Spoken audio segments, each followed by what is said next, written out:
my channel. ഇന്നത്തെ വീഡിയോയിൽ നമ്മൾ prepositions എന്ന് പറയുന്ന ടോപ്പിക്കാണ് ഡിസ്കസ് ചെയ്യാൻ പോകുന്നത്. ഇന്നത്തെ വീഡിയോ ഒരു ഡിസ്കഷൻ അല്ല, ക്ലാസ് അല്ല, ഒരു ചെറിയ ടെസ്റ്റ് ആണ്. prepositions എന്ന് പറയുന്ന ടോപ്പിക്കിൽ നിന്ന് കെയർഫുൾ ആയിട്ട് ഞാൻ ചൂസ് ചെയ്തിട്ടുള്ള ഒരു 10 ക്വസ്റ്റ്യൻ ആണ് വീഡിയോയിൽ ഉൾപ്പെടുത്തിയിട്ടുള്ളത്. 10 ക്വസ്റ്റ്യനും നിങ്ങൾക്ക് അതിന്റെ ഓപ്ഷൻസ് കിട്ടുന്നതായിരിക്കും. 10 സെക്കൻഡ് ടൈമും ഉണ്ട്. അതിനുള്ളിൽ വെച്ച് നിങ്ങൾക്ക് കറക്റ്റ് ആൻസർ കണ്ടുപിടിക്കാൻ പറ്റുന്നുണ്ടോ എന്ന് നോക്കുക. നമുക്ക് നമ്മളെ തന്നെ ഒന്ന് ടെസ്റ്റ് ചെയ്ത് നോക്കാം എന്തുമാത്രം prepositions എന്ന് പറയുന്ന ടോപ്പിക്ക് നമുക്ക് അറിയാമെന്ന്. ഓക്കെ, ഇതുവരെ ഈ ചാനൽ സബ്സ്ക്രൈബ് ചെയ്തിട്ടില്ലാത്ത കൂട്ടുകാർ ദയവായി സബ്സ്ക്രൈബ് ബട്ടൺ ഒന്ന് അമർത്തുക, അതുപോലെ ബെൽ ഐക്കൺ കൂടി പ്രസ് ചെയ്യുക, so that you get notified of the videos that I post every week. Okay,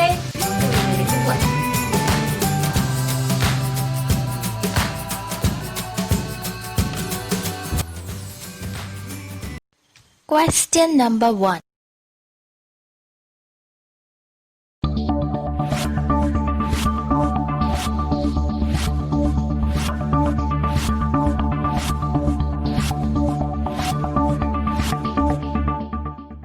The answer is between. The river flows between its banks. Question number 2.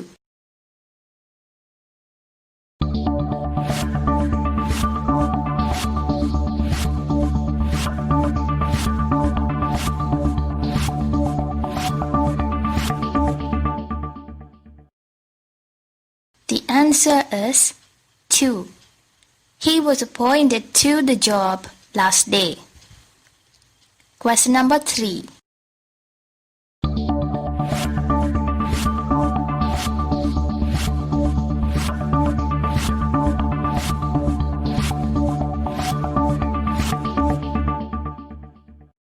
The answer is 2.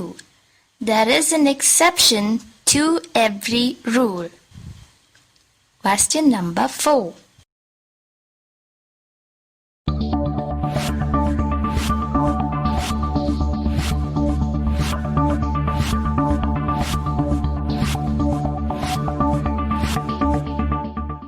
The answer is off.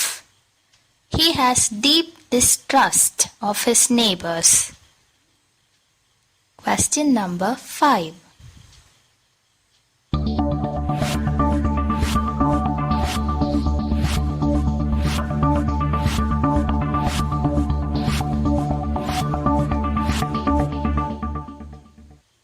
The answer is option D, no preposition. They discussed the border issue at the summit. So, എന്തുകൊണ്ടാണ് അവിടെ preposition ഇല്ലാതെ വന്നത് എന്ന് ചോദിച്ചാൽ, no preposition should be used when the word discuss is used as a verb. Discuss എന്ന word verb ആയിട്ട് വന്നു കഴിഞ്ഞാൽ അതിനുശേഷം preposition യൂസ് ചെയ്യേണ്ട ആവശ്യമില്ല. കാരണം ഡിസ്കസ് എന്ന് പറയുന്ന വേർഡ് തന്നെ മീൻ ചെയ്യുന്നത് ടോക്ക് അബൌട്ട് എന്നാണ്. അപ്പോൾ ഡിസ്കസ് എന്നതിന് പകരം ടോക്ക് അബൌട്ട് എന്ന് ആലോചിച്ച് നോക്കൂ. അത് കഴിഞ്ഞിട്ട് പിന്നെയും ഒരു അബൌട്ട് കൊടുക്കേണ്ട ആവശ്യമുണ്ടോ? ഇല്ല. The verb discuss means talk about. So there is no need to again use the preposition after discuss. Question number 6.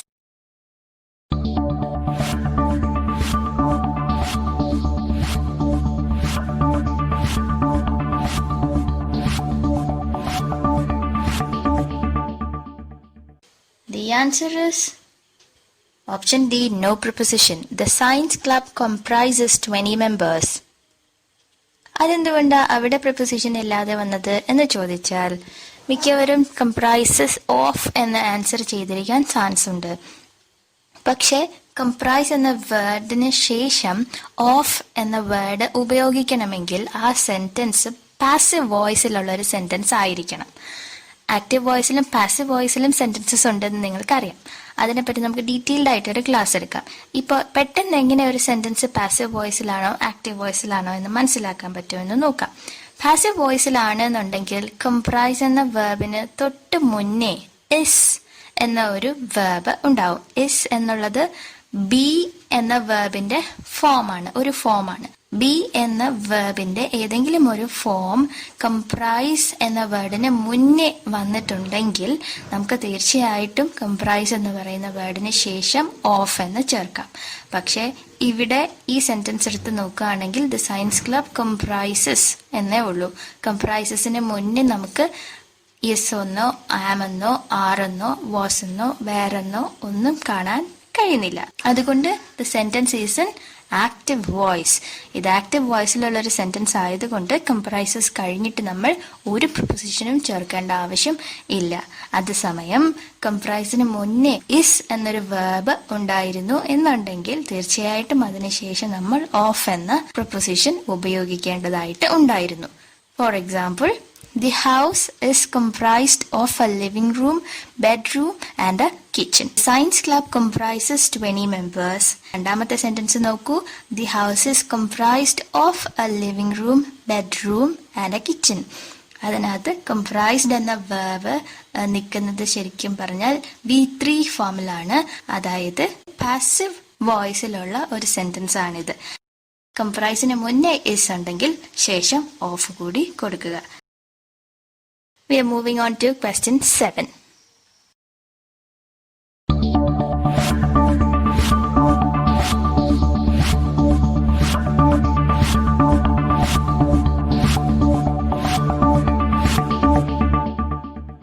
The answer is option D, in. She sits in an armchair. എന്തുകൊണ്ട് ഇങ്ങനെ വന്നു എന്ന് doubt ഉള്ളവർക്ക് ചിലരെങ്കിലും on എന്ന് എഴുതിയിട്ടുണ്ടാവാം. On a chair is the right way to say and in an arm chair is also the right way to say. നിങ്ങളൊരു chair ആലോചിച്ച് നോക്കൂ. ആംറെസ്റ്റ് ഇല്ലാത്ത ഒരു ചെയറും ആംറെസ്റ്റ് ഉള്ള ഒരു ചെയറും തമ്മിൽ ആലോചിച്ച് നോക്കുക. അതായത് നമുക്ക് കൈ റെസ്റ്റ് ചെയ്യാൻ, കൈ വെക്കാൻ സൗകര്യമുള്ള ഒരു ചെയറിനെയാണ് നമ്മൾ ആം ചെയർ എന്ന് പറയുക. ആംറെസ്റ്റ് ഉള്ള ഒരു ചെയറിന് അകത്തിരിക്കുന്ന പോലത്തെ ഒരു ഫീലിങ്ങും, അതേസമയം ആംറെസ്റ്റ് ഇല്ലാത്ത ഒരു ചെയർ ആണെങ്കിൽ അതിന്റെ മുകളിലിരിക്കുന്ന ഒരു ഫീലും ആയിരിക്കും ഉണ്ടാവുക. സോ അങ്ങനെ ആലോചിക്കുമ്പോഴാണ് നമുക്കിതിന്റെ കറക്റ്റ് പ്രിപ്പോസിഷൻ ഫൈൻഡ് ചെയ്യാൻ പറ്റുക. We'll move on to question number 8. ഇതും ഒരു PSCയുടെ previous year question ആണ്.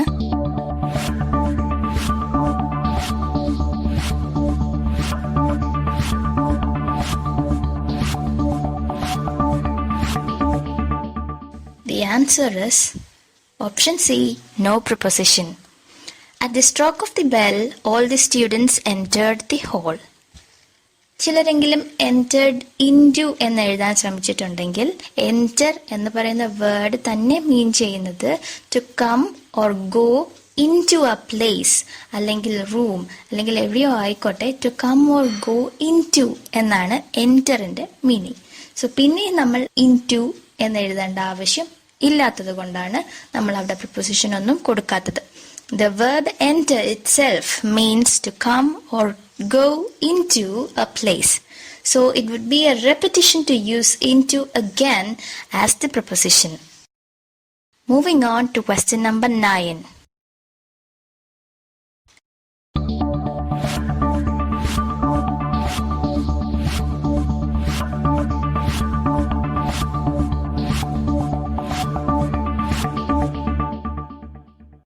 The answer is option D, off. He disposed of his old car. Disposed എന്ന വേർബിന് ശേഷം വരേണ്ട പ്രിപ്പോസിഷൻ ഓഫ് എന്നുള്ളതാണ്.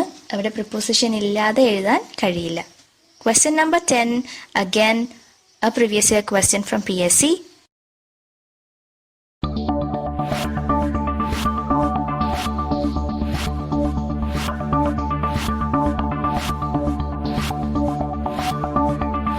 The answer is option A, beside. He was standing beside her. ഈ ക്വസ്റ്റ്യനകത്ത് നമുക്ക് doubt ഉണ്ടാവാൻ ചാൻസ് ഉണ്ടായിരുന്നത് option A and B ആണ്. അതായത് ബിസൈഡ് ആണോ ബിസൈഡ്സ് ആണോ എന്ന് ഡൗട്ട് ഉണ്ടാവാൻ ചാൻസ് ഉണ്ട്. എന്തുകൊണ്ട് ബിസൈഡ് നമ്മൾ ചൂസ് ചെയ്തു എന്ന് വെച്ചാൽ ബിസൈഡ് മീൻസ് നിയർ. ബിസൈഡ്സ് എന്ന് പറയുമ്പോൾ അർത്ഥം മാറും. ബിസൈഡ്സ് എന്ന് പറഞ്ഞാൽ ഇൻ അഡീഷൻ ടു എന്നാണ് അർത്ഥം.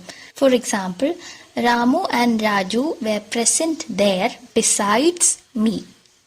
അതായത് എന്നെ കൂടാതെ രാമു രാജു അവിടെ പ്രസന്റ് ആയിരുന്നു എന്നാണ് ബിസൈഡ്സ് എന്ന് വന്നു കഴിഞ്ഞാൽ അതിൻ്റെ meaning. Besides means in addition to. Besides means near. അപ്പോൾ ഇതായിരുന്നു നമ്മുടെ 10 ക്വസ്റ്റ്യൻസ്. നിങ്ങൾക്ക് അതൊക്കെ നന്നായിട്ട് ആൻസർ ചെയ്യാൻ കഴിഞ്ഞു എന്ന് ഞാൻ വിശ്വസിക്കുന്നു. ഇല്ലാന്നുണ്ടെങ്കിലും പേടിക്കണ്ട. ഈ 10 ക്വസ്റ്റ്യൻസും PSCയിലൊക്കെ ചോദിച്ചിട്ടുള്ള ക്വസ്റ്റ്യൻസ് വളരെ കെയർഫുൾ ആയിട്ട് തെറ്റാൻ സാധ്യതയുള്ള, നമ്മൾ ഒരിക്കലെങ്കിലും പരിചയപ്പെട്ടിരിക്കേണ്ട ക്വസ്റ്റ്യൻസ് ഞാൻ ചൂസ് ചെയ്തെടുക്കുകയാണ് ചെയ്തിട്ടുള്ളത്. അപ്പോൾ തെറ്റിപ്പോയി എന്നുണ്ടെങ്കിൽ നിങ്ങൾ ആരും വിഷമിക്കേണ്ട കാര്യമില്ല. നമ്മൾ ഇത്രയും ക്വസ്റ്റ്യൻസ് പരിചയപ്പെട്ടു എന്ന് വെച്ചാൽ ഇനി ഒരിക്കൽ കൂടി നമുക്ക് തെറ്റ് സംഭവിക്കില്ല എന്ന് കൂടിയാണ് അതിൻ്റെ അർത്ഥം. സോ ഒരു 8 and above സ്കോർ ചെയ്തിട്ടുള്ളവരുണ്ടെന്നുണ്ടെങ്കിൽ തീർച്ചയായിട്ടും നിങ്ങൾക്ക് പ്രിപ്പോസിഷൻസ് എന്ന് പറയുന്ന ടോപ്പിക് ഒരുവിധം നന്നായിട്ട് അറിയാം.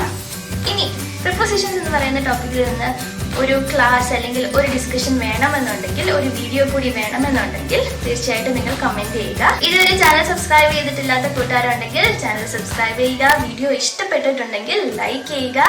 ഇംഗ്ലീഷ് ഗ്രാമർ പഠിക്കുന്ന എല്ലാ കൂട്ടുകാർക്കും ഇതൊന്ന് ഷെയർ ചെയ്ത് കൊടുക്കുക. Thank you so much for watching. We'll be back with another video. Bye.